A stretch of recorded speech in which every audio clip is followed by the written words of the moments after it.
So mga tol, alam na nga po ng karamihan na sumabog ang balita na magbabalik na si Manny Pacquiao sa professional boxing upang harapin ang isa sa may mga pangalan na sina Gervonta Tank Davis, Ryan Garcia at Conor McGregor. Tatapusin lang umano ni Manny Pacquiao ang exhibition match kontra sa Muay Thai legend na si Buakaw Banchamek ng Thailand na magaganap na sa April 20 sa bansang Thailand. At mukhang sa pagbabalik ni Manny Pacquiao sa professional boxing ay si Gervonta Tank Davis ang makakalaban nito.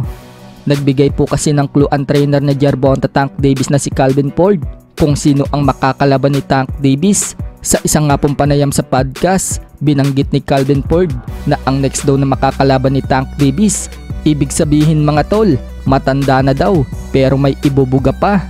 So mukhang si Manny Pacquiao po ang tinutukoy dyan ng trainer ni Tank Davis na matanda na pero may ibubuga pa.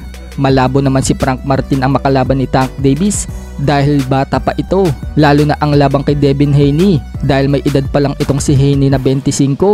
Kaya mukhang si Manny Pacquiao talaga ang tinutukoy dyan ni Calvin Ford. So kung hindi si Pacquiao ang makakalaban ni Tank Davis, para sa inyo mga tol, sino kaya ang oldie but goodie na pwedeng ipangtapat dito kay Tank Davis? Kung si Pacquiao kasi ang lalabanan ni Tank Davis at ganapin ito sa Saudi Arabia, tiyak na papatok ang laban nila at papalo ang pay-per-view buys nila dyan. Lalo pat gustong gusto ni Torky Alalsik na lumaban si Manny Pacquiao at Tank Davis at iba pang mga sikat na boksingero sa Saudi Arabia. I am gonna say that oldie but goodie. That's a good one right there. Sa kabilang banda naman mga tol, kung matatandaan, pumalat nga po kamakailan ang balitang papalitan na daw si Jason Casimero bilang head coach ni Cuadro Alas. At ang ipapalit umano ay ang coach ng Omega Boxing Gym na si Coach Doc J. Sinabi nga po yan ni Silver Boys TV sa kanyang live. Sumagot na nga po dyan si Jason Casimero at sinabing wala umanong katotohanan ang balitang papalitan na siya bilang head trainer.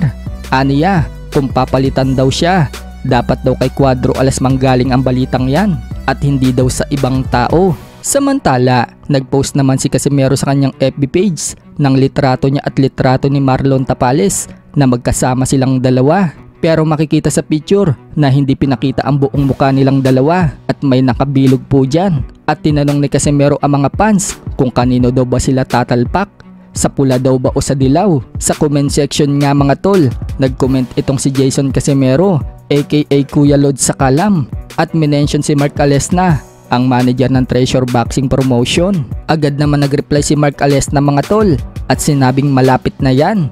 So mukhang nagkakaroon nga po ng negosasyon sa pagitan ng Team Casimero at Team Tapales. Kung matatandaan, sinabi ng promoter ni Casimero na gusto niyang matuloy ang laban ni Casimero versus Tapales. Subalit may ibang kalaban na daw si Tapales sa buwan ng May. So hindi kaya nagkaroon ulit ng negosasyon sa pagitan nila. Matutuloy na kaya ang Casimero versus Tapales? Sa isang video din kasi mga tol ni Mark Alesna sa channel ni Paukas Sports, binunyag niya na hindi pa rin daw nawawala ang negosasyon sa pagitan ng Team Tapales at Team Casimero. Ito po ang pahayag ni Mark Alesna mga tol, courtesy of Paukas Sports. May mga nagsasabi na patay na daw ang negotiation, may nagsasabi na pwede pa.